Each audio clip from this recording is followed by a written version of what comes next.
হয় নাই তার ভয় নাই, নিঃশ্বাসে প্রাণ যে করিবে দান হয় নাই তার ভয় নাই। ইসরায়েল বলেছিল যে গাজা থেকে মুসলমানদেরকে নিশ্চিহ্ন করে দেওয়া হয়েছে, গাজা পরিপূর্ণ দখল করা হয়েছে। আমরা বলে দিতে চাই এটা তোমাদের স্বপ্ন মাত্র। তোমরা তোমাদের এই নির্যাতন, নিপীড়ন, আক্রমণ, বোমা মেরে তোমরা গাজার প্রত্যেকটা মানুষকে শহীদ করে দিয়েছ। তোমাদের নৃশংসতা থেকে শিশু নারী পর্যন্ত নিরাপদ ছিল না। তোমাদের আক্রমণ, তোমাদের নৃশংসতা এবং তোমাদের এই প্রসুপ্ত পৃথিবীর মানুষ দেখেছে, তারপরও তারা চুপ থেকেছে। কিন্তু ফিলিস্তিনের সেই মুসলিম মুসলমান প্রমাণ করে দিয়েছে আল্লাহর জমিনে আল্লাহর তাওহীদ রক্ষা করার জন্য জীবন দিয়ে দিয়েছে।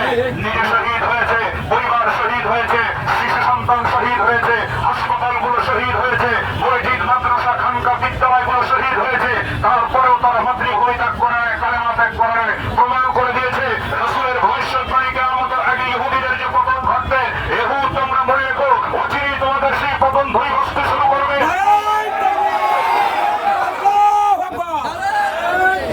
সংগ্রামী তাওহীদি জনতা, ইহুদিদেরকে স্পষ্ট ভাষায় আজকের এই ছোট্ট প্রতিবাদ সভা থেকে মনে করিয়ে দিতে চাই, তোমরা ইসলামের ইতিহাস পড়ে দেখো, বনু নজিরে তোমাদের কি হত্যা হয়েছিল, তোমরা পড়ে দেখো বনু কুরাইজায় তোমাদের কি পরিণতি হয়েছিল, তোমরা পড়ে দেখো বনু কাইনুকায় তোমাদের কি ঘটনা ঘটেছিল, পড়ে দেখো কায়বারের ইতিহাসে তোমাদের কি ঘটনা ঘটেছিল। মুসলমান যদি আমার একবার ইমানি শক্তিতে জাগ্রত হয়, তোমরা পৃথিবীর বুকে বাঁচার জন্য এক বিন্দু পরিমাণ জায়গা খুঁজে পাবে। সংগ্রামী তাওহীদি জনতা, আমাদের অনেকের মনে একটা প্রশ্ন রাখতে পারে যে হুজুর, আমরা এখানে একত্রিত হয়ে প্রতিবাদ সভা দিয়ে ইসরায়েলের কি ক্ষতি করতে পেরেছি?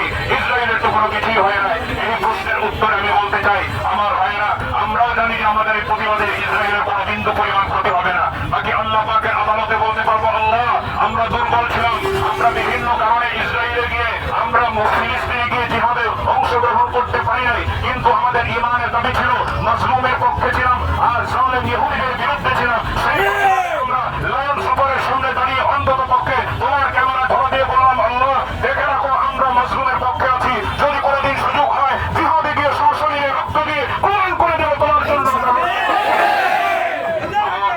বন্ধুগণ, সর্বশেষ দুটি কথা বলে শেষ করে দিচ্ছি। আমরা এখান থেকে দুর্বল মানুষ হয়ে যে কাজটুকু করতে পারবো সেটা হলো, এক নম্বর আমাদের মাসলুম ভাইদের জন্য দোয়া করবো, আল্লাহ যেন তাদের অচিরেই বিজয় পরিণাম করে, আজাদ হয়ে যায়। সেজন্য আমরা কুনুতে নাফিলা আমল করবো, ফিকিরের নামাজে দোয়া কুনুতের সাথে কুনুতে নাফিলা করবো, প্রত্যেক ফরজ নামাজের পরে আমরা তাদের জন্য দোয়া করবো, নফলে দোয়া করবো। আর দ্বিতীয় তারিখে আমার হাতে যে লিস্টি দেখতে পাচ্ছে, এখানে পণ্যগুলোর নাম দেওয়া আছে, এই একটি পণ্য আমি আমার পকেটের অর্জিত হালাল অর্থ দিয়ে কিনবো না। এই পণ্যগুলো আমরা বয়কট করবো। আল্লাহ আপনাকে এই জন্য প্রতিবাদের বিনিময়ে জাযাদান করবে ইনশাআল্লাহ। আমরা আশা রাখতে পারি আপনি যদি এই পণ্যগুলো দোকান থেকে সরিয়ে ফেলেন, আল্লাহ পাক ভিন্নভাবে আপনাকে হালাল কোটি টাকার মালিক করার ব্যবস্থা করে দেবেন। এই জন্য আমরা ইসরায়েলি সকল পণ্য বয়কট করবো, দোয়া করবো, আর সম্ভব হলে তাদের জন্য আর্থিক সাহায্যের ব্যবস্থা করবো। আমি আমার সংক্ষিপ্ত আলোচনা শেষ করছি।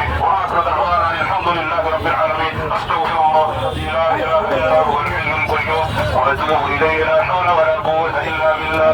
আল্লাহুম্মা আমিন। السلام تبارك ربنا وتعالى يا ذا الجلال والإكرام.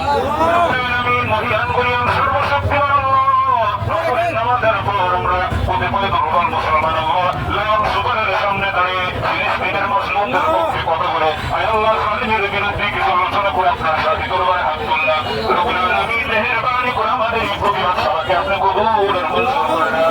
রব্বুল আলামিন আমাদের মাজলুম ভাইদের বিজয়ের মালা পরিধান করার সুযোগ করে দেন, আসমানি সাহায্যের ব্যবস্থা করে দেন, গায়বী সাহায্য পাঠিয়ে দেন, বাইতুল আকসাকে আপনি আজাদ করে দেন। আল্লাহ আমাদের দুর্বলতাকে আপনার ইমানি শক্তি দিয়ে মজবুত করে প্রত্যেককে কবুল আর মঞ্জুর করে নেন।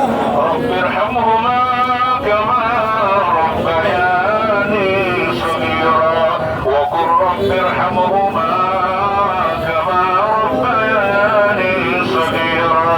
সুবহানা রাব্বিকা রব্বিল ইজ্জাতি আম্মা ইয়াসিফুন ওয়া সালামুন আলাল মুরসালিন ওয়ালহামদুলিল্লাহি